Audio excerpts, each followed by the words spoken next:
Satan may be a part behind it, but the beast is the humanist system. It is the fallen human nature. In fact, that's what it says when you hit that number 666, mark of the beast. But what is it? It is the number of man. 7 being the perfect number in the Hebrew numerology, but 6 is the number of man. 6 is that not quite perfect.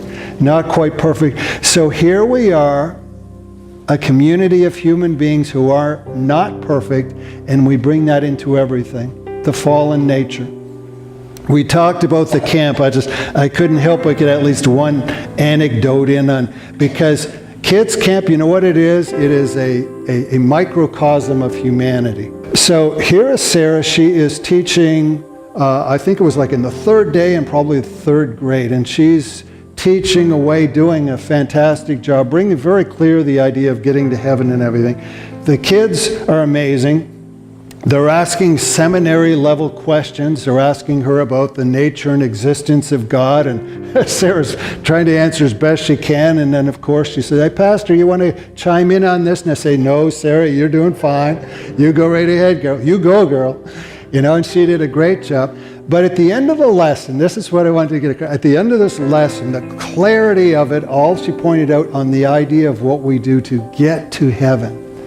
So after the lesson follows our game time. We're playing a game we call El Diablo.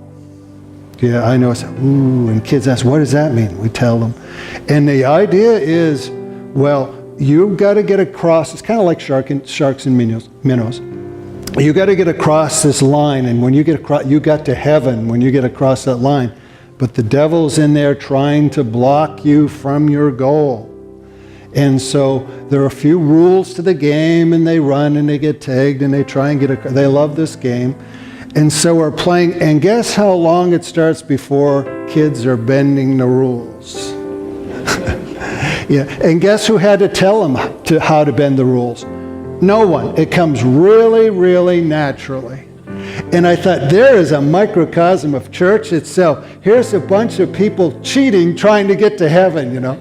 They're going to cheat to get to heaven. So how's that going to work for you?